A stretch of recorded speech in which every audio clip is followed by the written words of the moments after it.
भरा हुआ। We're getting reports that Prime Minister Narendra Modi has landed in France for his first bilateral visit to a European country in his second term as Prime Minister.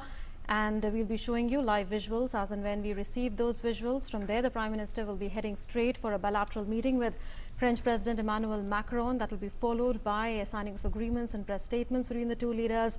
Tomorrow, too, the engagements will continue in France of Prime Minister Narendra Modi, where he will be meeting the Prime Minister of France. He will also be addressing the Indian community there.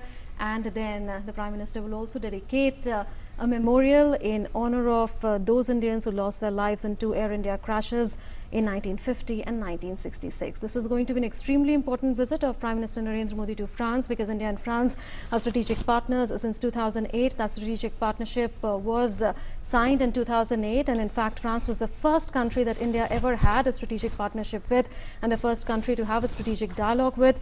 There are a lot of expectations from this visit of Prime Minister Narendra Modi. You would remember that French President Emmanuel Macron had come to India in March 2018. That visit was extremely rich in terms of strategic content.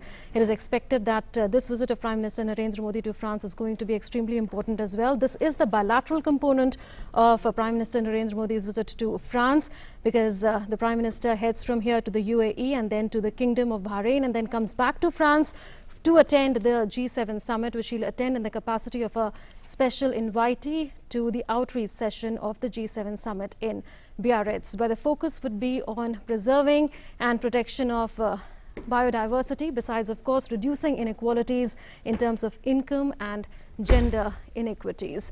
So now Prime Minister Narendra Modi will be deboarding from Air India One, and there are a lot of leaders from France who've come to receive Prime Minister Narendra Modi at the airport. This is going to be a historic visit for Prime Minister Narendra Modi, because this is going to be his first bilateral visit to France or to any European country in his second term as Prime Minister.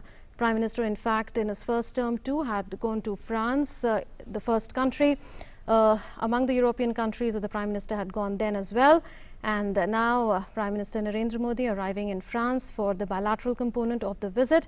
Prime Minister from here will be heading later to UAE and the Kingdom of Bahrain, but this visit is expected to yield a lot of outcomes in terms of the strategic partnership, because there are expectations that there could be talks between the two sides insofar as the defense sector is concerned, or even maritime security is concerned, because it is expected that the two countries may look at further negotiations on the Rafale contract beyond, of course, the 36 that India and France have already agreed upon. The delivery of the first Rafale aircraft will be done to India sometime in the third week of September 2019, 19th September 2019 to be precise.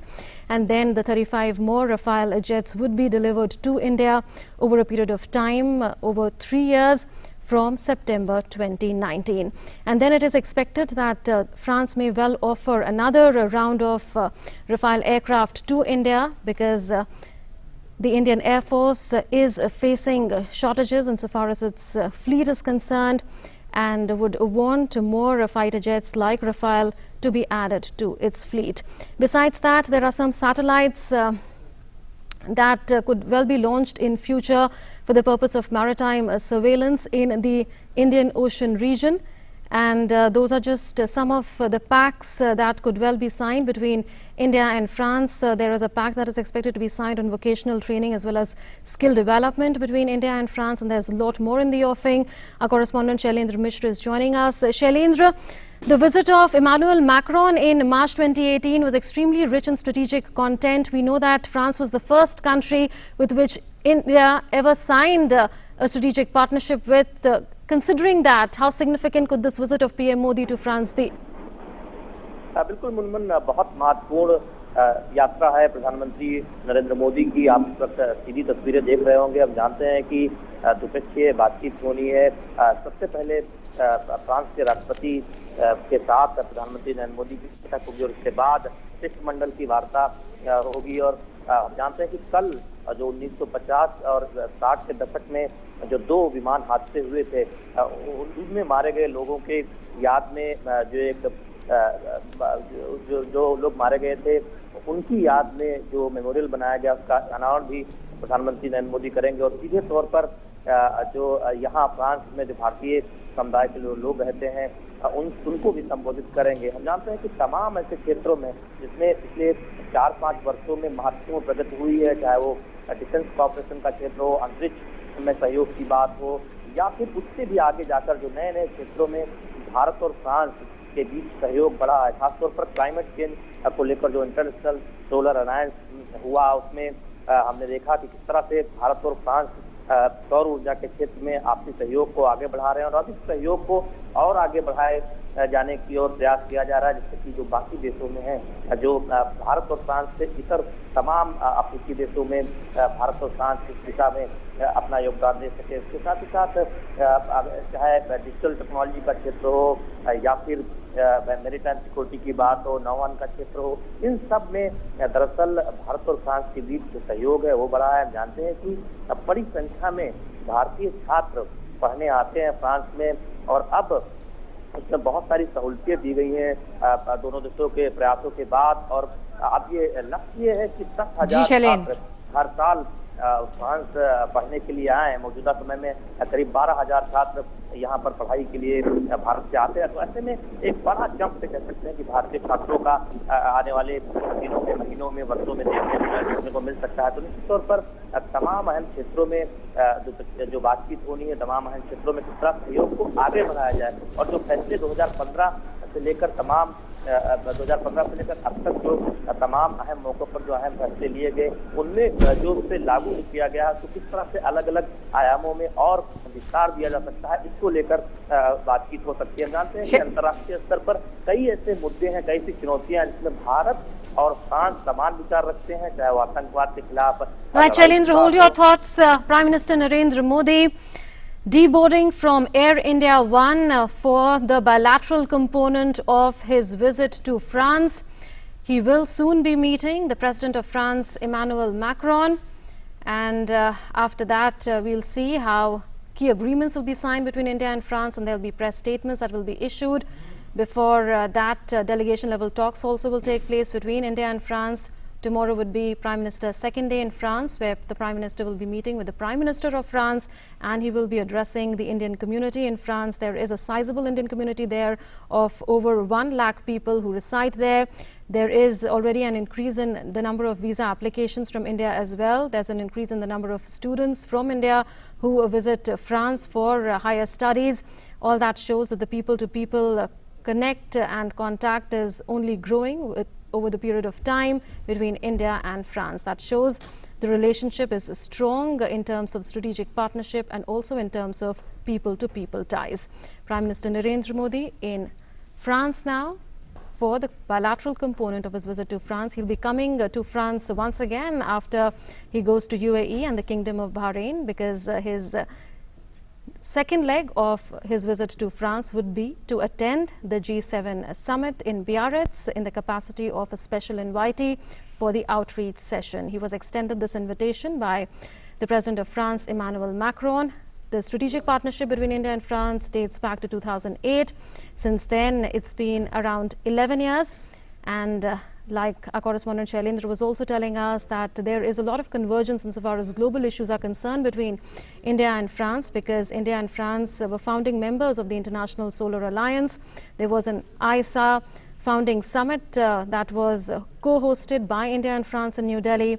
And on the issue of terrorism as well, France has been a steadfast supporter and partner of India, because when the issue came up of a global listing of Maulana Masood Azhar, the chief of JEM, in the UN, then France played a key role in ensuring that the UN listed Masood Azhar as a terrorist. There were national actions also that France had taken against Masood Azhar. Masood Azhar was listed as a global terrorist by France earlier and later by the UN. In the context of the NSG also, there is consistent support that France has been giving to India, even trying to build support within the nuclear supplies group for India's membership.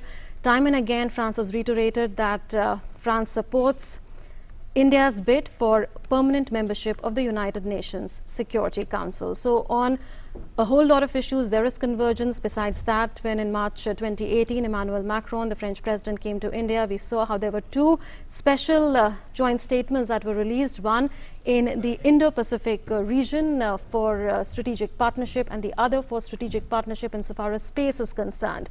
So we are seeing that over a period of time, this relationship or partnership between India and France is getting richer in terms of strategic content. We are going to see a lot more happen in terms of counterterrorism, maritime surveillance, even digital cooperation, because there could be pacts that may well be signed in the spheres of artificial intelligence or supercomputing, that is high performance computing. Besides that, there is more that one can expect in the field of education, skill development, vocational training. And besides that, we expect that in the field of cyber terrorism also, India and France could sign a pact. So those are some new realms of cooperation which could move forward. Traditionally, India and France have cooperated in defense and security sphere. Besides that, in the sphere of space and the sphere of civil nuclear cooperation as well, because a civil nuclear deal was signed between India and France in 2008, and there are negotiations that are going on for starting the Jaitapur nuclear power plant, which once commissioned would be the world's largest nuclear power plant. So that says quite a bit about the expanse of the bilateral relationship between India and France. जी हाँ, जिस तरह से मुनमुन ने बताया कि लगातार जो एक रणनीतिक साझेदारी रही है भारत और फ्रांस की, वो एक नए आयाम की तरफ अब रुख कर रही है। पिछले 5 साल में जिस तरह से संबंधों में बदलाव और नज़दीकी दोनों देखी गई है, उसी की उम्मीद पर प्रधानमंत्री ने रवाना होने से पहले भी ये कहा कि इस यात्रा से भारत के सदाबहार मित्रों के साथ संबंध और मजबूत होंगे। उन्होंने ये भी कहा कि यात्रा से सहयोग के नए क्षेत्र तलाशे जाएंगे, जिसकी की बेहद ज्यादा उम्मीद है। जिस तरह से अभी मेरी सहयोगी मुनमुन ने बताया कि कई ऐसे क्षेत्र हैं जिनको लेकर लगातार बातचीत हो रही है कि उस दिशा में भी भारत और फ्रांस सहयोग की दृष्टि से अब आगे बढ़ेगा आने वाले समय में। ये दृश्य आप देख रहे हैं, प्रधानमंत्री नरेंद्र मोदी पेरिस के हवाई अड्डे पर लैंड कर चुके हैं। वो यहाँ पर जो आप देख रहे हैं, तमाम भारतीय वहां पर मौजूद हैं। प्रधानमंत्री नरेंद्र मोदी की अगवानी और उनके स्वागत के लिए वहां पर हाथ में राष्ट्रीय ध्वज लिए इस समय वो खड़े हैं, इंतजार कर रहे हैं प्रधानमंत्री नरेंद्र मोदी का। In terms of counterterrorism cooperation, we were earlier telling you that how France has been a steadfast partner of India. Nationally, it took action against Maulana Masood Azhar, listing him as a global terrorist, and only later the UN listed him as a global terrorist. Besides that, India and France are also together on the question of early adoption of the Comprehensive Convention against International Terrorism. India and France are on the same page on this. You would remember that Prime Minister Narendra Modi has been trying to elicit global support on this very issue as India faces the threat of cross-border terrorism. The issue of cross-border terrorism did find a mention in the joint communique that was issued last time when the President of France, Emmanuel Macron, had come to India. This is in fact the 4th visit of Prime Minister Narendra Modi to France since 2014, since he became the Prime Minister. Some have been in bilateral capacities, some have been in multilateral capacities, and we saw also how in January 2016 the then President of France, François Hollande, came to India as the chief guest in the Republic Day celebrations, and that was the first time that we had a military contingent of a foreign country participating in the Republic Day parade. France's military contingent had participated in the Republic Day parade on the 26th of January 2016, and that goes on to speak quite a bit insofar as the depth of strategic partnership between India and France is concerned. जी हाँ, जो दृश्य इस समय आप देख रहे हैं अपने टीवी स्क्रीन पर, ये पेरिस के है जहां पर प्रधानमंत्री इस समय हवाई अड्डे पे उतर चुके हैं, और ये आप देख रहे हैं तमाम भारतीय वहां पर मौजूद हैं जो प्रधानमंत्री के स्वागत के लिए इंतजार कर रहे हैं। और ये दृश्य हम हमेशा देखते हैं जब प्रधानमंत्री किसी भी विदेश यात्रा पर पहुंचते हैं तो वहां के भारतीयों में एक नया उत्साह होता है प्रधानमंत्री से मुलाकात का। और यहाँ पर भी हम जानते हैं कि पेरिस में कल उनकी जो व्यस्तताएं हैं, जो कार्यक्रम हैं, उनमें से एक कार्यक्रम है जहां वो भारतीयों को संबोधित करेंगे। So there is a sizable community of persons of Indian origin, some of whom have come to receive Prime Minister Narendra Modi at the airport. You would remember that Prime Minister also always makes it a point to reach out to members of the Indian diaspora. Tomorrow he'll be addressing members of the Indian diaspora. Well over 1 lakh persons of Indian origin live in France, contributing to the economy of France in one way or the other. France is a hit insofar as higher education is concerned, because several students from India go there for higher education. There have been several pacts and mechanisms that have been instituted in order to facilitate that, in order to facilitate more students going from India to France and vice versa. That is more French students coming to India too for studying in higher educational institutions. So, like always, the members of the Indian community waiting with bated breath to receive and welcome Prime Minister Narendra Modi at the airport. Well, there is a lot that one can expect from this visit, and we've already seen that there has been a lot of progress that has been made across spheres in the relationship between India and France. We'll talk about all that and more. Joining us now is former Indian ambassador to France, Mohan Kumar. Mr. Kumar has served there as DCM as well as Indian ambassador to France until recently. Is extremely fluent in French. So it's really a privilege to have you, sir, on the show tonight. Your thoughts, you're seeing members of the Indian community there to receive Prime Minister Narendra Modi. Your thoughts on PM's visit? So thank you very much for having me. I think if I were to start speaking about the strategic partnership between India and France, I would begin by saying it's the one strategic partnership that is free of friction and problems. So we virtually don't have any major problems between the countries. So the challenge is really to try and see how every time they meet, Prime Minister Modi and President Emmanuel Macron, and you're quite right in pointing out the number of times I've met. I was fortunate to receive the Indian Prime Minister twice in Paris, and I accompanied President Francois Hollande to the 26th January ceremony that you so eloquently talked about. I would also like to add that Indian troops were in Paris 3 years before that, and for the first time Indian troops marched past in Champs-Élysées, the most famous lane of the world. So this is one strategic partnership that straddles, as you said, defense, nuclear, space, trade, counterterrorism, cyber security, science and technology, and of course finally we are trying to push people-to-people contacts. 10,000 Indian students in France, and they're trying to see how to make it 20,000. That's what the French ambassador here tells me. Not too many French students in India, so we have some work to do there. But all in all, I think this is a terribly important strategic partnership for us in a world that is changing, where globalization and the liberal international order is coming to an end. We don't know what will replace it. So in an area or in a world of strategic unpredictability, it's wonderful to have predictable and reliable partners like France. When I went to France as ambassador, and every Indian ambassador is told this, we never forget that in 1998, when India conducted the nuclear tests, the only country in the world which received it positively and said, we understand why you are doing this, was France. And that was because of their president, Jacques Chirac. So I hope I haven't. And we also saw a replay of that recently, isn't it, when the issue of Kashmir came up in the UNSC, because when China tried to push consultations on this subject at the UNSC last week in New York, France had a very clear position that this is an issue between India and Pakistan and has to be resolved bilaterally between the two countries, and said that in plain and simple terms when the French foreign minister spoke to the Pakistan foreign minister Shah Mahmood Qureshi recently.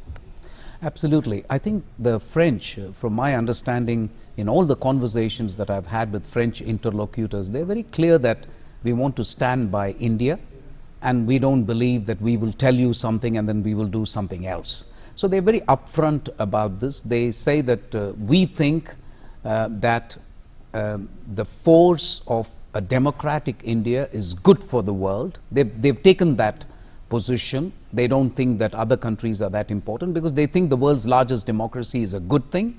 And secondly, I think they also believe that the world should be a multipolar world. They were the first to come out with a white paper on on French foreign policy, which actually, if you ask me to do it as a white paper for Indian foreign policy, I would just translate it from French into English. Pretty much the same kind of strategic overview of the world. So that makes it very easy to cooperate, I suppose. Ambassador, क्या आप मानते हैं कि जो आपने जिक्र करा अभी बदलते जियोपॉलिटिक्स का भी, क्या फ्रांस भारत के लिए नया रूस है? हाँ, ये एक तरह से मैंने भी एक आर्टिकल पढ़ा, अपर्णा पांडे ने शायद, मतलब मेरी दोस्त भी है लेकिन वो अच्छा लिखती भी है, तो उनके आर्टिकल के बारे में अगर आप जिक्र करें तो आज उन्होंने लिखा है कि ये पॉसिबल है क्या। मैं समझता हूँ भारत की जो फॉरेन पॉलिसी है वो बड़ी अच्छी तरह से चल रही है। ये हमें ये नहीं सोचना चाहिए कि हम जो फ्रांस के साथ कर रहे हैं वो नेसेसरीली किसी के मतलब किसी के हितों को काट के और किसी और तरफ आप झुक रहे हैं। बिल्कुल, हम दूसरे को ये नहीं सोचना चाहिए कि हम रूस के बदले में फ्रांस को ला रहे हैं। ये बड़ी अच्छी बात है कि रूस ने भी कहा है कि ये बायलैटरल मामला है जो इंडिया और पाकिस्तान के बीच में, और बल्कि रूस ने ये भी कहा है कि ये जो हमने किया है कश्मीर में वो तो भारतीय कॉन्स्टिट्यूशन के मुताबिक है।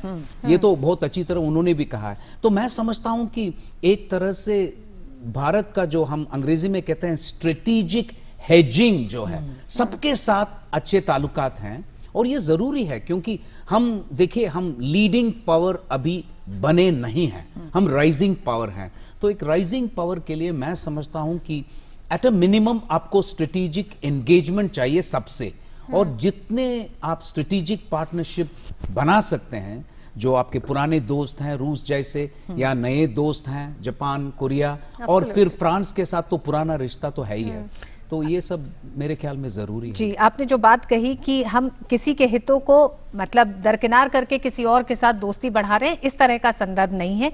तो क्या हम ये माने कि व्यवहारिक विदेश नीति भारत की अब है, प्रैग्मेटिक फॉरेन पॉलिसी है, जिसमें बदलती परिस्थितियों में किस तरह से भारत को आगे बढ़ना है अपने दोस्तों के साथ, अपने पड़ोसियों के साथ, उस पर भारत बहुत ही मतलब एक सजग तरीके से आगे बढ़ रहा है। क्या आप मानते हैं कि एक बड़ा बदलाव भारत की विदेश नीति में ये दिखाई देता है? नहीं, बिल्कुल, मैं आपकी बात से बिल्कुल सहमत हूँ। देखिए, जो मैं सिखाता भी हूँ, Jindal school of international affairs में एक प्रोफेसर भी हूँ, और मेरे स्टूडेंट्स भी पूछते हैं भाई ये कैसे मुमकिन है कि भारतीय प्रधानमंत्री इजराइल और पैलेस्टाइन 24 घंटों के अंदर चले जाते हैं, फिर सऊदी अरेबिया, ईरान वही बात, और यूएस और चीन। तो मैं समझता हूँ ये एक तरह से बहुत ही एजिलिटी है हमारी फॉरेन पॉलिसी का कि भाई हम सबके साथ ताल्लुकात अच्छे हैं। मैं ये नहीं कहूँगा कि कुछ जो मैंने देशों का जिक्र किया उनके साथ हमारे प्रॉब्लम्स भी हैं, लेकिन एक तरह से अगर आप स्ट्रेटेजिक एंगेजमेंट जारी रखें तो कम से कम प्रॉब्लम्स के बारे में बातचीत हो सकती है। तो ये बहुत अच्छी बात है, मैं समझता हूँ। So besides that, we know that there are several leaders who will be coming to France for the G7 summit, but India is the only country, or Prime Minister Narendra Modi is the only leader for whom the government of France or the President of France is hosting a separate official visit. What does that mean? So I'd like to begin by saying that this goes back to the time when President Sarkozy was the French president. He started this tradition by saying that while I think G7 is important, it is a fact that the combined economic clout of G7 was decreasing in the world with the rise of countries like China, India. So he started this, I think it was 2011-12, when he said that, listen, let me start inviting India as observers. And since then, but it's true that France took the initiative.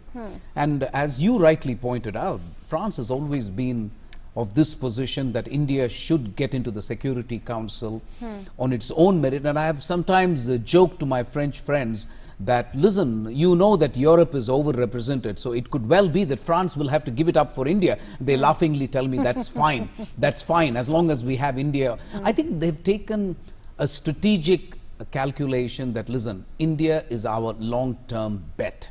But you're absolutely right. I think this is a unique honor for Prime Minister Modi to be called in as a special or an observer or as a representative to G7.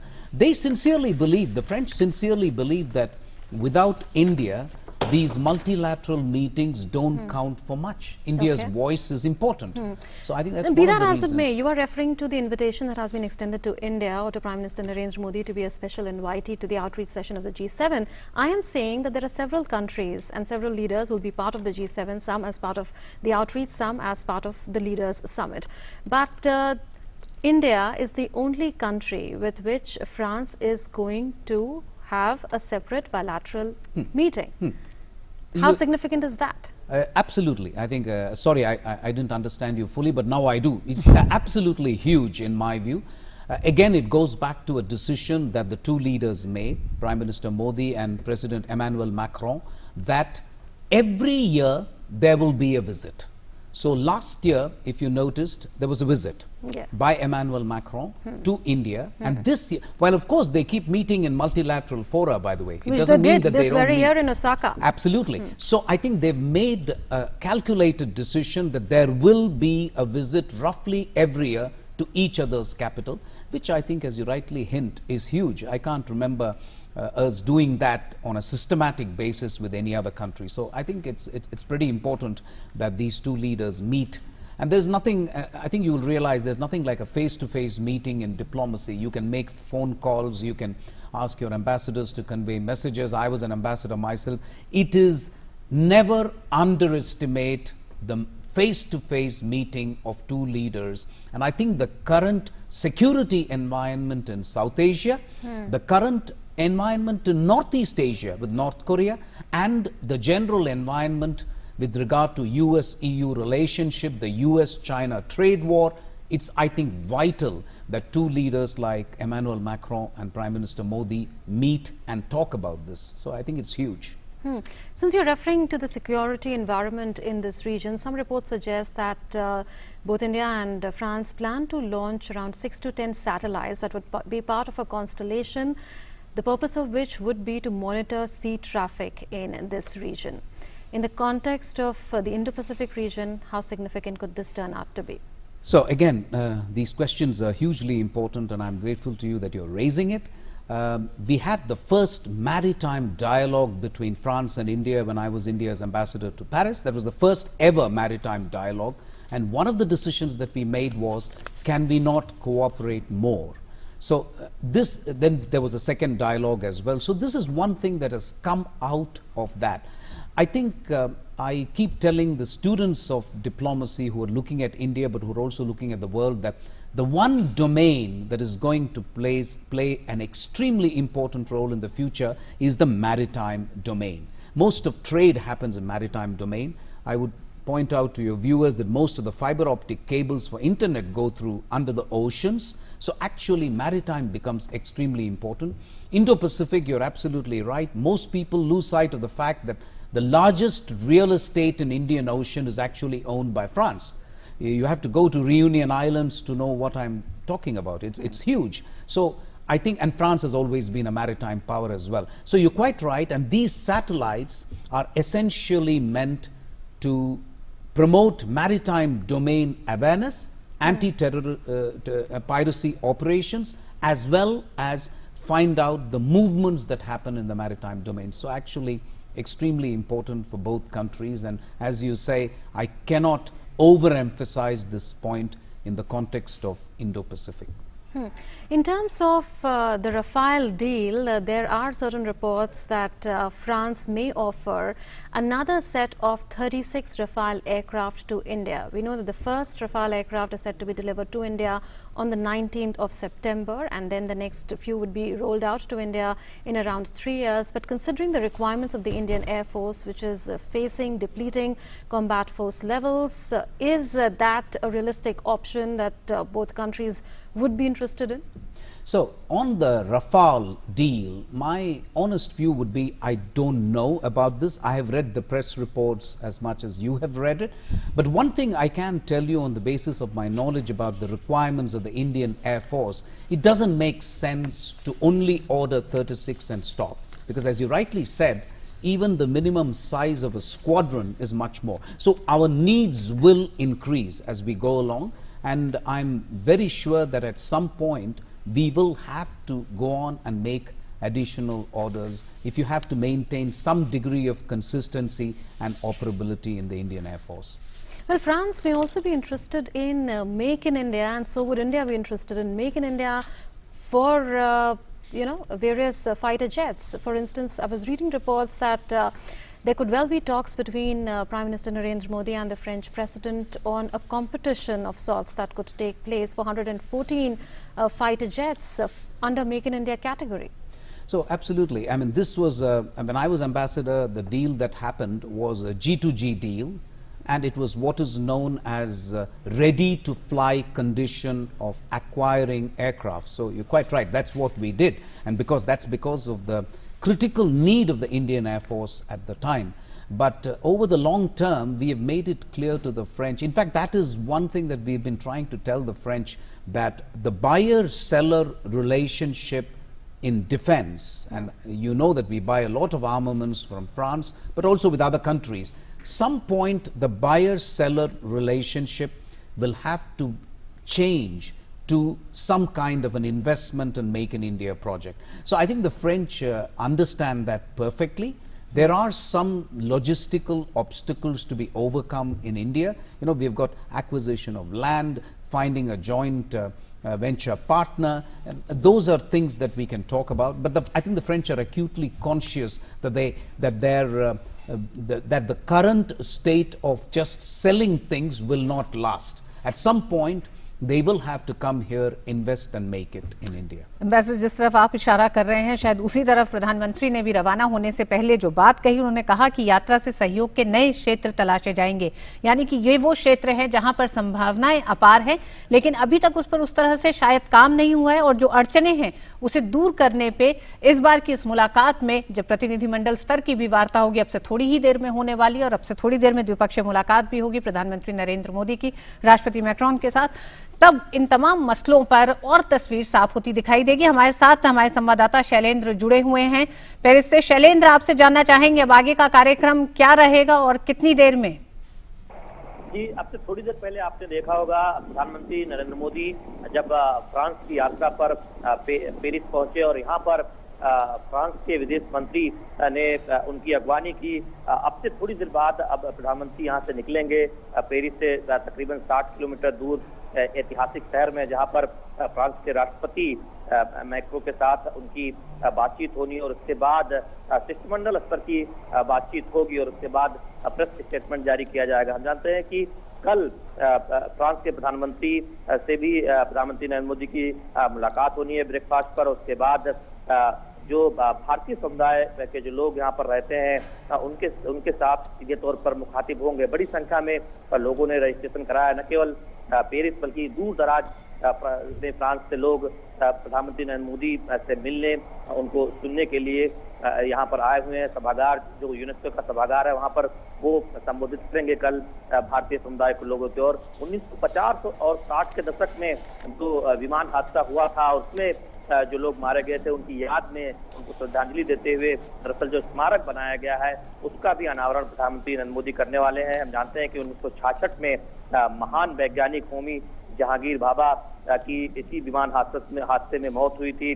तमाम जिन लोगों की मौत हुई थी उनको श्रद्धांजलि देते हुए उनके याद में जो स्मारक बनाया गया उसका अनावरण प्रधानमंत्री नरेंद्र मोदी कल करने वाले हैं। तो निश्चित तौर पर बहुत अहम इसलिए है ये दौरा प्रधानमंत्री नरेंद्र मोदी का ऋतु की जो तमाम फैसले हुए पिछले कुछ 4 वर्षों में। 2015 में जब प्रधानमंत्री नरेंद्र मोदी फ्रांस के दौरे पर आए थे अपने पहले कार्यकाल में, यूरोपीय देशों के सबसे पहली जो यात्रा थी फ्रांस की, उस तब से लेकर अब तक आप देखें तो भारत और फ्रांस के जो रिश्ते हैं वो एक तरह से कह सकते हैं कि इसमें नई गर्माहट आई है। और तमाम ऐसे क्षेत्र, परंपरागत क्षेत्र के अलावा तमाम ऐसे क्षेत्रों में सहयोग का विस्तार हुआ है, चाहे वो सौर ऊर्जा की बात हो या फिर मैरीटाइम सिक्योरिटी की बात हो। हम जानते हैं कि डिफेंस कोऑपरेशन, अंतरिक्ष में सहयोग जैसे मामले में भारत और फ्रांस एक दूसरे के साथ आगे बढ़ने की कोशिश करते रहे। और साथ ही साथ जैतापुर पावर प्लांट को लेकर, जैतापुर न्यूक्लियर प्लांट को लेकर किस तरह से और आगे बढ़ना है, उस पर भी प्रगति होने की उम्मीद है। और अहम यह है कि हम जानते हैं कि भारत और फ्रांस तमाम अंतर्राष्ट्रीय स्तर पर जो चुनौतियां हैं, जो वैश्विक चुनौतियां हैं, उस पर एक समान राय रखते हैं। चाहे आतंकवाद के खिलाफ जो लड़ाई हो उसमें जो फ्रांस और भारत का जो रुख है वो एक समान है। तो इस तरह से किस तरह से अंतर्राष्ट्रीय स्तर पर एक मजबूत भूमिका भारत और फ्रांस मिलकर निभा सकते हैं, उस ओर भी दरअसल दोनों देश देख रहे हैं। और हम जानते हैं कि G7 की जो सम्मेलन होना है उसमें भारत को एक विशेष आमंत्रित सदस्य के रूप में आमंत्रित करना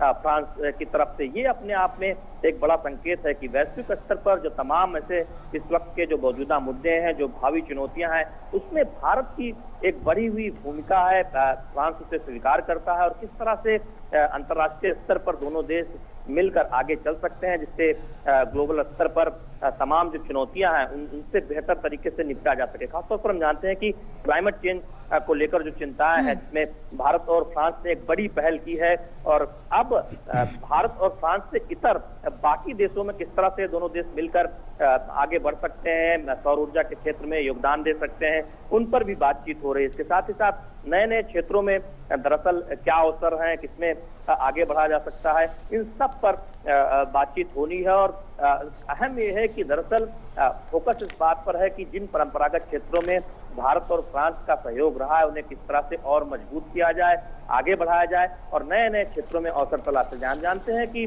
ऋतु बड़ी संख्या में जो भारतीय छात्र हैं वो फ्रांस में पढ़ने के लिए आते हैं, और हाल के दिनों में कुछ जो नियमों में है उन नियमों में ढील दी गई, जिससे ज्यादा संख्या में भारतीय छात्र फ्रांस पढ़ने के लिए आ रहे हैं। और उम्मीद ये है कि अब सालाना 10,000 तक भारतीय छात्र अगले आने वाले वर्षों में फ्रांस आ सकेंगे। तो ऐसे में इस तरह से पीपल टू पीपल कॉन्टेक्ट की अगर बात करें तो उसमें एक बहुत विस्तार देखने को मिल रहा है। और दरअसल 2022 तक जो द्विपक्षीय व्यापार है, जो भारत और फ्रांस के बीच जो व्यापार है, उसे बढ़ाकर $15 बिलियन से भी आगे ले जाने का लक्ष्य है, जो इस वक्त $12 बिलियन के आसपास है। तो दरअसल न केवल व्यापार के क्षेत्र में बल्कि काउंटर टेररिज्म में, आतंकवाद के खिलाफ लड़ाई में, अंतरिक्ष में सहयोग को लेकर, इसके साथ ही साथ डिफेंस कॉर्पोरेशन में, और इसके अलावा तमाम जो नए क्षेत्र हैं, जो उभरते हुए क्षेत्र हैं, इसमें भारत और फ्रांस एक दूसरे के साथ मिलकर आगे बढ़ रहे हैं, उन सब में प्रगति होने की उम्मीद है प्रधानमंत्री नरेंद्र मोदी के इस दौरे से। जी right Shailendra, we'll keep coming back to you for more updates. Prime Minister Narendra Modi is currently on his way to the venue where he will be holding a bilateral summit with the President of France, Emmanuel Macron. That will be followed by delegation level talks, press statements and signing of agreements between India and France. We'll keep coming back to you, Shailendra, for more updates. So the question that now comes to the mind is that during the G7 summit, there are focus areas that have been identified in terms of bridging inequalities in income and gender and protecting biodiversity. Prime Minister Narendra Modi in his pre-departure statement said that he'll be speaking in sessions on environment, ocean, climate, etc. In the last couple of years, we've seen the Prime Minister enumerate his Sagar doctrine and his vision for the Indo-Pacific. What is it that we can expect in the second leg of PM's visit? So, one of the things that India needs to do when we participate in a forum like G7, and I'm being absolutely frank with you, we have no significant differences with France on the big issues that you mentioned, whether it is terrorism, whether it's climate change, and you were right in saying that Prime Minister Modi actually was primarily responsible for the International Solar Alliance. It was his idea, and then President Francois Hollande came on board. So it was actually our idea, India's idea, Prime Minister Modi's idea, to which France bought itself. Now, I think one of the things that you do in a G7 is to try and articulate your points of view, because the others in the G7 may not fully share your point of view. France does, but I don't want to name other countries in G7, but you can readily, your viewers can readily understand the countries I have in mind. They don't necessarily share your view, whether it is inclusive economic development, whether it is the digital divide, which is becoming a big issue, the Osaka track and so on, or for that matter on climate change. I mean, let me be maybe even a little bit more frank. The fact of the matter is, and I'm not making a value judgment, the United States has pulled out of the Paris climate change accords. And I was there when we concluded this accord, and leader after leader has placed on record, and it is not an exaggeration, I want your viewers to know, it would not have been possible to conclude the climate change accord without India and without PM. I'm not saying this just to flatter anybody. It is the reality. I really think India, because of Prime Minister Modi's vision, decided that we will no longer be part of the problem, and we would like to become part of the solution. And therefore it was a paradigm shift in our position on climate change. But the fact of the matter is, today you don't have the major countries agreeing on one particular pathway for either reducing inequality to combat climate change, which is biodiversity, and you're talking about it, and the other one, which is things like maritime security, terrorism, and so on. I mean, you know that in the Security Council meeting, it was not unanimous, right? And so I don't have to even name the countries, but you do know that some countries who belong to G7, they don't necessarily share your view. So it gives the Indian Prime Minister an enormous opportunity to not just articulate our view, but convince other leaders. And that you can do only through face-to-face meetings at the highest level, which is why I see these meetings as hugely important for a country like India, which is practicing diplomacy in a way that we are engaging with everybody. And if you want to convert other people to your point of view, you need a forum like this, where you can have, and you know, in diplomatic parlance, it's called a pull aside. It's not so much the delegation level meetings where you're given a piece of paper and everybody reads it out. The pull asides, as we call it, is where, you know, you just go have a cup of tea with somebody and you'll find the two leaders chatting. Those are the conversations that become terribly important. What I found interesting also was the constant emphasis that has been there on countries that value democratic freedoms, either as members of the G7 or as special invitees to the G7. Where does that leave China? So G7, you must understand, was conceived in a different era, when these 7 countries contributed 80% of global GDP. They had the last word on politics, economics, on everything in the world.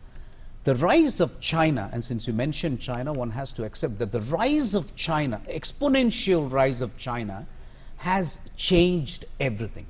Because G7 started asking itself, first it was China, and then India rose, and then suddenly the G7 said, listen, without 40% of the humanity, without maybe 20-25% of GDP, without the potential biggest markets in the world, what are we talking about? So that's when I think G7 started thinking. But you're absolutely right. The link with India has also based on a commonality of values. And you referred to democracy, but I would go one step further. I would say pluralism, for example. The fact that our societies are open.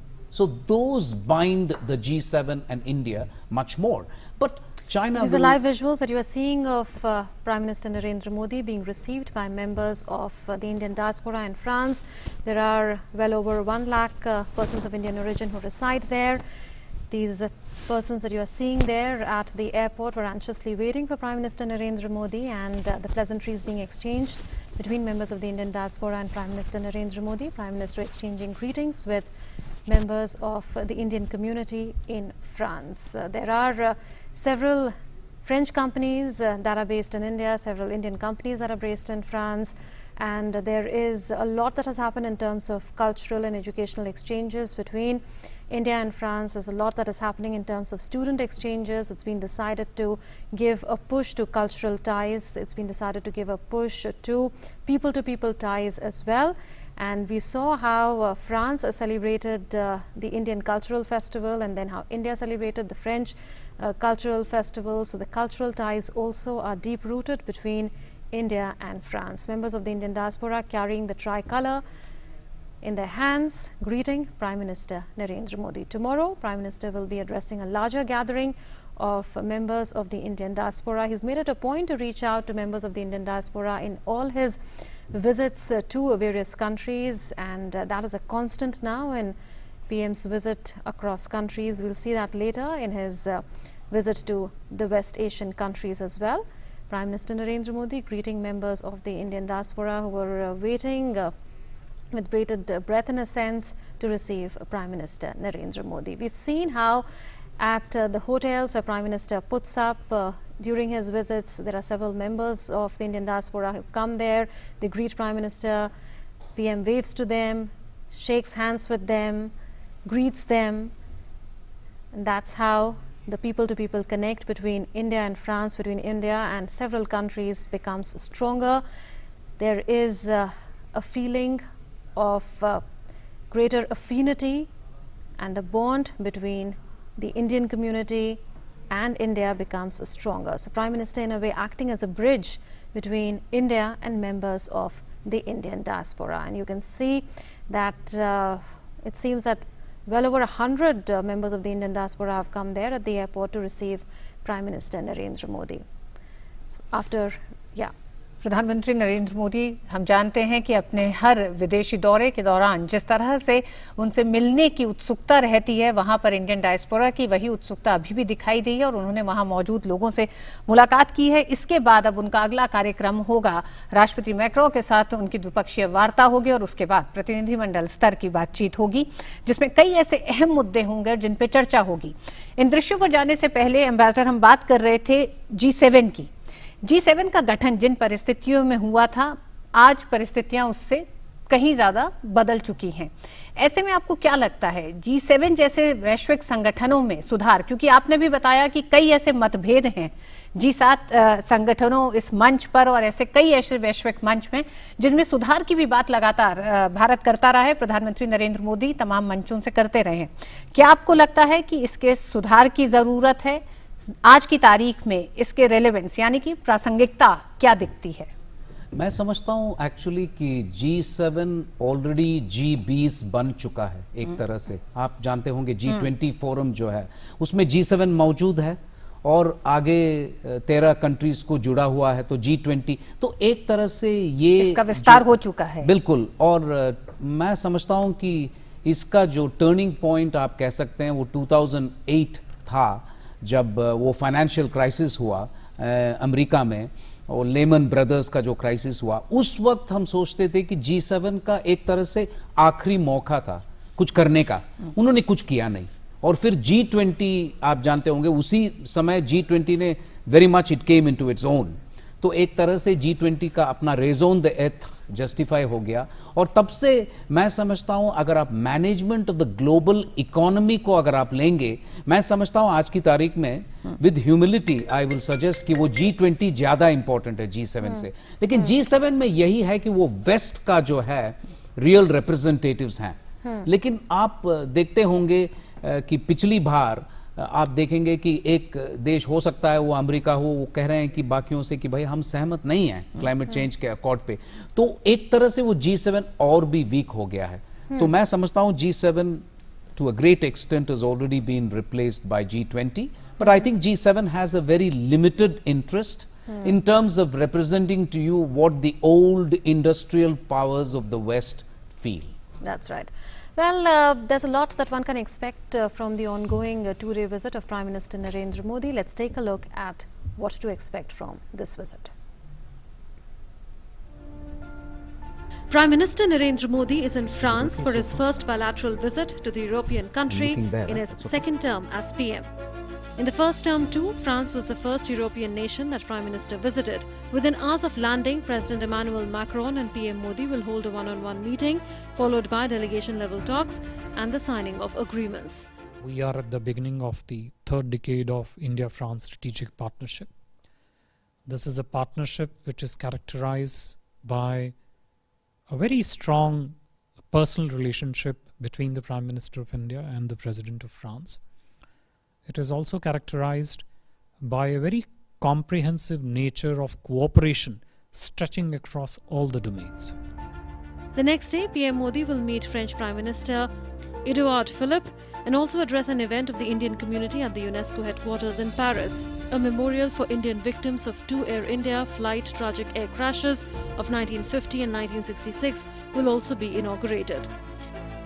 The strategic partnership between India and France has actually grown from strength to strength. We expect that during this visit, the two leaders would not only be able to undertake a comprehensive assessment of the relationship, but would also establish the timelines and the agenda for our future cooperation in coming months and years ahead. France is a strategic partner of India. Talks between the two leaders would concentrate on further deepening this partnership between the two countries in the fields of cybersecurity, space cooperation, military cooperation, and enhancing trade and economic ties.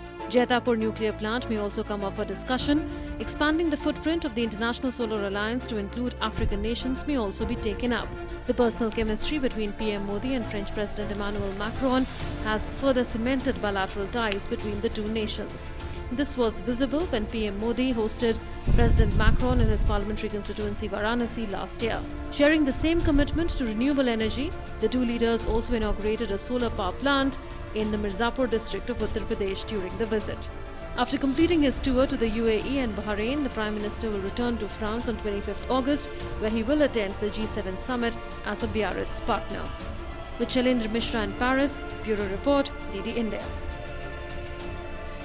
So those are the expectations from Prime Minister Narendra Modi's three-nation visit to France and later to UAE as well as the Kingdom of Bahrain. Former Indian Ambassador to France, Mohan Kumar, continues to be with us. Ambassador Kumar, will there be continued focus on youth between India and France during the visit of Prime Minister Narendra Modi? We've seen how a knowledge summit has been held in the past in order to promote the educational linkages between higher educational institutions of India and France with a focus on research, on education, as well as on student mobility. So can we expect more in terms of outreach to the youth or some takeaways for youth of India and France from this visit? So, two things have already happened. One is the kind of numbers that you are seeing now going to France. You know, I'll have to begin by saying there's one small obstacle in the middle of the excellent relationship that we have. There is just one thing in my view that stands between the two countries, and that is the French language. And Indians, while we are so fluent, and North Indians go to Chennai, my hometown, they speak Tamil, that's not a problem. We come here, we speak Hindi. Somehow you don't have a good number of Indians speaking French. We're trying to rectify that, and meanwhile the French have made an excellent move by saying, I mean, I did my PhD, for example, from Sciences Po, which is one of the best institutions in France, and they said you can make it half English and half French. My French is good, but you know, some of the technical terms in the subject I was doing PhD, I'm not also very good at that level of French. So I think the French universities now are saying, you can come, we will give you 75% of the courses in English, and you can also learn French, which by the way is a beautiful language anyway.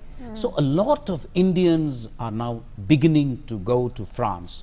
The cost is very attractive, and in terms of the quality, it's as good as Harvard, Yale, MIT and things like that, frankly. And there is a mutual recognition of degrees as well now. Yes, there is a mutual recognition, and one of the things we did in Prime Minister Modi's first term was to get President François Hollande to agree to our demand that if there is an Indian student who finishes a master's degree in France, he can stay 2 more years in France and look for work and do some work. You know, you have to be honest. Most Indians who are looking to go outside and study also want some work experience. I mean, they may eventually choose to come back to their motherland, but they would want some experience so that it looks good on the CV and so on. So with great difficulty, we got this agreement through, and now there are Indian students who are working there. The other thing which has happened is that traditionally, the Indian expatriate population in France was the Pondicherry Tamils. When you mention 1 lakh, almost 50 to 60% of it is French, are Pondicherry Tamils, who are actually French citizens. I mean, they look like me, and they probably speak Tamil, but they are really French for all practical purposes. But among the other 50,000, A lot of youth who are going there are actually professionals. Take Capgemini. It's a French firm, but it's got 100,000 employees in India.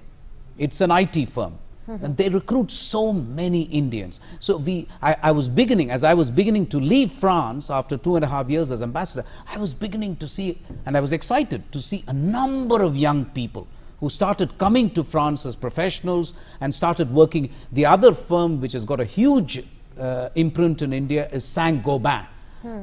It's pronounced as Saint-Gobain by Indians, but it's Saint-Gobain. It makes a lot of industrial glass.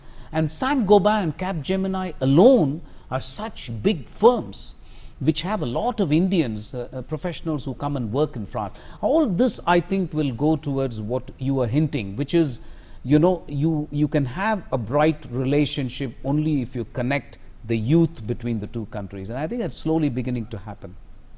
Ambassador, दो देशों के रिश्तों में बहुत अहम होता है कि दोनों देशों के आर्थिक रिश्ते किस तरह से हैं और किस तरफ प्रगति कर रहे हैं। भारत और फ्रांस के साथ अगर हम 2000 से 17 साल का अगर देखें तो उसमें 6 बिलियन अमेरिकी डॉलर का ये पूरा निवेश और बिजनेस था दोनों का ही, लेकिन इधर 3 सालों में इसमें वृद्धि हुई है। अभी भी जो संभावनाएं दिखाई देती हैं फ्रांस की तरफ से बहुत ज्यादा है, सुधार की गुंजाइश भारत की तरफ से है। तो इस द्विपक्षीय वार्ता में, इस मुलाकात में आपको क्या लगता है कि वो कौन से सुधार, कितने कदम और भारत को आगे बढ़ना है इस निवेश को भी भारत में फ्रांस के बढ़ाने के लिए? देखिए, आप मुझे फ्रैंकली पूछेंगे, मैं आपसे झूठ नहीं बोलूंगा, ये मच बिलो पोटेंशियल है। तो 10 बिलियन डॉलर की बात हो रही है या 12 बिलियन डॉलर और 10 बिलियन यूरो, जो कि पिछले 3 सालों में बढ़ा है। बिल्कुल, वो अच्छा है। और मैंने भी काफी कुछ कहा दिल्ली से कि मेरे कारण बढ़ा है, ऐसा कुछ नहीं है। मैं आपको फ्रैंकली बता दूं कि ये बिलो पोटेंशियल है। लेकिन आप, जैसे आपने बिल्कुल ठीक कहा, भारत को भी बहुत कुछ करना चाहिए। एक लेकिन बात है इसमें जो आपके व्यूअर्स को समझना चाहिए, फ्रांस ईयू के बीच में एक कंट्री है। तो जब हम एक्सपोर्ट करते हैं यूरोप को, चाहे टेक्सटाइल्स हो या गारमेंट्स हो या जो भी कमोडिटीज हैं, वो सिर्फ फ्रांस को आप नहीं करते हैं। एक सिंगल मार्केट है यूरोप, जो मतलब 29 कंट्रीज का है। तो इसमें आप कह नहीं सकते कि भाई फ्रांस क्यों कम ले रहा है, जर्मनी क्यों ज्यादा ले रहा है। ये बात बिल्कुल सही है कि फार्मास्यूटिकल प्रोडक्ट्स आपके जो एक्सपोर्ट करते हैं, जर्मनी बहुत कुछ कंज्यूम करता है, फ्रांस इतना कंज्यूम नहीं करता है। लेकिन एक तरह से देखा जाए तो ईयू एक्सटर्नल टैरिफ और नॉन टैरिफ रेगुलेशंस, बैरियर्स, वो सब हैं, तो उसके कारण भी है।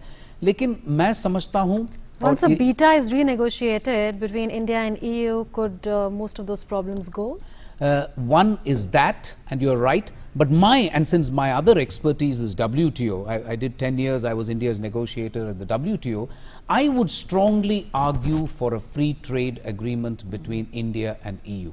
We should have done that, in my honest view, and we can, I think, now do it. The conditions are just right. There is a global slowdown.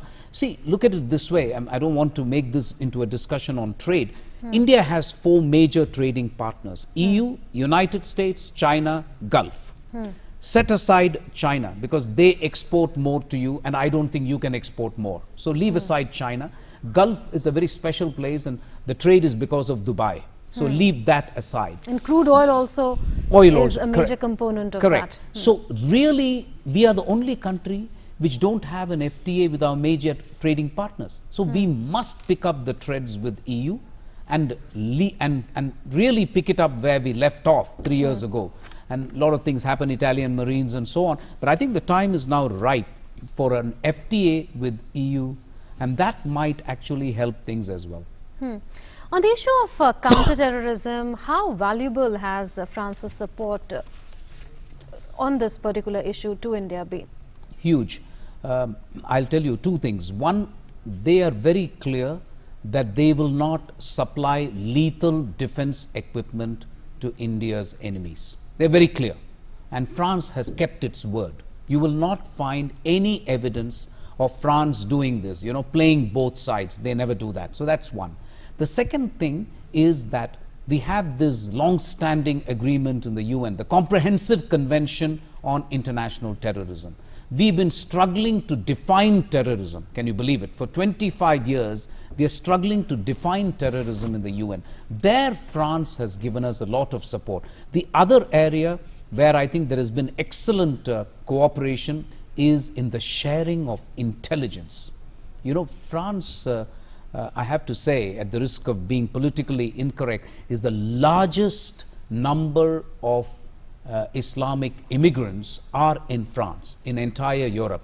And I'm not saying that everybody is bad or whatever, but they have a lot of experience in this area because of their tremendous influence in Francophone Africa. So we have exchanged a lot of intelligence with France, and that is proving to be very, very useful for both sides. इसका एक कारण ये भी लगता है कि ambassador की पिछले 5 साल में वहाँ करीब 1 दर्जन आतंकवादी वारदातें भी हुई हैं, तो सिर्फ उस आतंकवाद को लेकर तमाम जानकारियों को साझा करना, उस मंच पर साथ रहना, संयुक्त राष्ट्र के तहत, कन्वेंशन के तहत साथ रहने से ज्यादा क्या आपको लगता है कि पिछले इतने सालों में भारत जिस बात को लगातार कहता रहा था, आज कई ऐसे देश हैं जो उसको खुद एक तरह से उसका कहीं ना कहीं उसका असर उन पर है, उसका अंजाम झेल रहे हैं वो आतंकवाद का, और ये भी एक बड़ा कारण है कि फ्रांस जिस तरह से आतंकवाद को लेकर भारत के साथ आगे भी बढ़ना चाहता है। नहीं, बिल्कुल आप जो कह रहे हैं बिल्कुल सही है, क्योंकि मैं अब आपको कह सकता हूं, जब मैं एम्बेसडर था तो नीस में बहुत ही भयंकर घटना हुई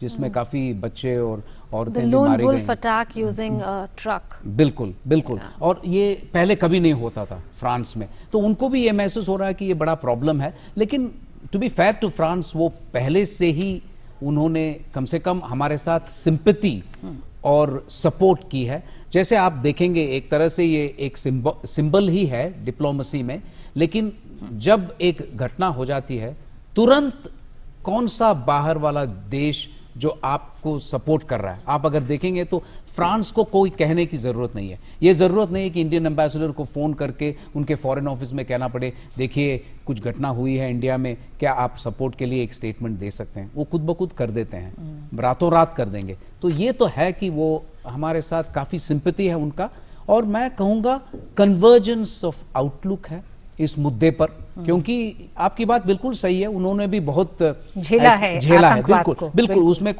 इसमें कोई शक नहीं है कि उन्होंने भी झेला है, इसलिए एक तरह से सिंपैथी भी है। मैं समझता हूं कि वो ये भी चाहते हैं कि टेररिज्म एक ऐसा मुद्दा बन गया है, वो समझते हैं कि इंटरनेशनल कोऑपरेशन की जरूरत है। कुछ देश सोचते हैं कि भाई हमारे देश में नहीं है, भारत में है, तो हम क्यों बॉदर करें।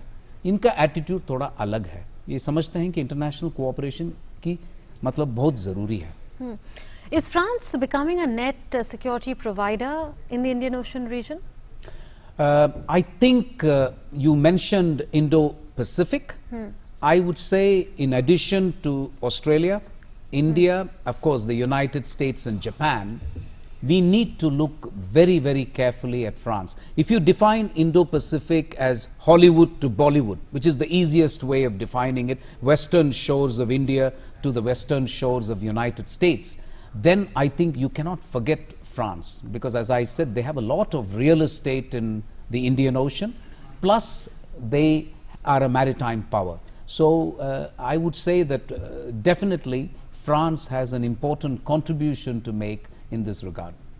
There will be several issues that will be discussed during the G7 summit, where Prime Minister would be a special invitee to the outreach session. But you know, on most of these issues, once discussions take place, will there be a precursor to the UNGA later in September? So that's a very good question. The way I see it, you should see these events as a continuum. You've got the G20 in Osaka, you've got this meeting G7 in Biarritz, and then you very rightly look forward to the UNGA. So what happens is, many of these issues, it is not possible to come to a consensus with just one meeting between the leaders. So many of these issues require some convincing on the part of leaders to talk to other leaders who don't agree and so on. So I'm hoping that at least on issues like climate change, terrorism, and most important, e-commerce for India, because that's an area where we need the help of EU actually, these conversations on e-commerce are going to be very, very difficult for India, because we don't have big tech companies, and we are talking about data localization and data security, protection, data privacy and so on. So I think it will be extremely important for these conversations to be seen as part of a single continuum. And you're quite right, I think the run-up to UNGA, you will find some consensus appearing on these issues. Ambassador, हम निवेश की भी बात कर रहे थे, आपने तमाम और मसलों की भी बात की, क्या वो मसले भी इस यात्रा में, इस मुलाकात में रहेंगे अहम, जिसमें एक जैतापुर परमाणु रिएक्टर का जो एक मसला है, एक लंबे समय से रुका हुआ है, भारत में लंबा विरोध रहा और कई और मुझे लगता है टेक्निकलिटीज रही हैं जिसको लेकर के इसमें एक रुकावट रही है, क्या उसके सुलझने की भी संभावनाएं दिखाई दे रही हैं? संभावना बिल्कुल है, लेकिन मैं समझता हूं कि आप पहले आप और अपने व्यूअर्स समझें बात कि ये 3 मुद्दे हैं इस पे। एक सबसे बड़ा न्यूक्लियर प्लांट है, जैसे आपने कहा, ऐसा न्यूक्लियर पार्क उसको कहना चाहिए क्योंकि काफी प्लांट्स हैं उसमें, एक तरह से न्यूक्लियर पार्क है, और इस तरह का पार्क कहीं भी बना नहीं है। तो एक तो है लैंड एक्विजिशन, और वहां के जो लोग रहने वाले हैं जैतापुर में, उनका क्या एटीट्यूड है, वो वाकई चाहते हैं एक न्यूक्लियर प्लांट, तो उसमें काफी समय निकाला। दूसरा टेक्नोलॉजी, ऐसा टेक्नोलॉजी अभी तक फ्रांस के पास जो एग्जिस्टिंग टेक्नोलॉजी है वो उसकी बात हम नहीं कर रहे हैं। एक तरह से एक नया टेक्नोलॉजी है ये, जो फ्लेमोविल एक शहर है, छोटा शहर फ्रांस में, जहां पे एक ही न्यूक्लियर रिएक्टर है उनके पास जो इस टेक्नोलॉजी पे। तो हम भारत की तरफ से, क्योंकि हम इतना पैसा लगा रहे हैं, हमने कहा फ्रांस से, भाई पहले देख तो लें कि ये फ्लेमोविल में काम कर रहा है कि नहीं। अब वो हो गया है, उनका टेस्ट ट्रायल हो गया है। तीसरी बात यह है कि फाइनेंसिंग के लिए बड़े लंबे डिस्कशंस हुए जब मैं एम्बेसडर था। रेट ऑफ इंटरेस्ट, गारंटी कौन देगा? देखिए न्यूक्लियर असल मसला वही है, क्योंकि भारत के इतिहास में इस तरह के कई ऐसे वाकया हुए हैं जिसमें भारत एक तरह से कह सकते हैं कि रिसीविंग एंड पे रहा। तो इसलिए उस पे एहतियात के तौर पर भी भारत उन कदमों पर, उन तमाम उन दिशा निर्देशों पर थोड़ा सख्ती से अमल चाहता है। बिल्कुल, और हम चाहते हैं कि फ्रेंच सरकार हमें गारंटी दें। हम ये नहीं चाहते हैं कि उनका जो न्यूक्लियर कंपनी है या गवर्नमेंट एजेंसी है, तो हमने उनको कहा देखिए हाँ ये गवर्नमेंट टू गवर्नमेंट डील है, तो हमें सरकार की एक तरह से गारंटी चाहिए कि अगर ये प्लांट बनेगा उसका मेंटेनेंस, और मेंटेनेंस के बाद जब वो प्लांट चलेगा तब कोई एक्सीडेंट हो जाए तो किसका रिस्पॉन्सिबिलिटी है। न्यूक्लियर जो सिविल न्यूक्लियर लायबिलिटी जो कहते हैं अंग्रेजी में, उस पे काफी कुछ डिस्कशंस हुआ। मैं समझता हूं कि इस मुद्दे पर मैं कहूंगा कि इंक्रीमेंटल प्रोग्रेस ही हो सकता है। फ्रैंकली आप ये मत सोचिए कि कल लीडर्स दोनों मिल जाएं, और मैं ये नहीं कह सकता हूं कि तीसरे दिन आपको पूरा सब कुछ ही हो जाएगा। ये इंक्रीमेंटल प्रोग्रेस ही हो सकता है। Ambassador Kumar, what kind of role has France played or is playing in India's national development? Because reports suggest that France has pledged around 7 lakh euros for railway station development in India. We've seen the way Japan is helping India's development story with, say, the bullet train project, among several other infrastructure projects. How do you see France's role in India's national development journey? So the French contribution in India, I will leave aside defense, nuclear and space. I mean, I must say, before we move on to national development, space is an area where France's contribution is not sufficiently appreciated. If ISRO is today able to launch satellites, you've got Chandrayaan, I can honestly tell you, France has had a huge role to play. There is no question. I mean, right from the beginning, you ask any ISRO engineer, he will tell you the first country to help us was France, and France has stood by us. So that I would make that point. But in addition, what you see today, I would say the most important contribution of France is in smart cities.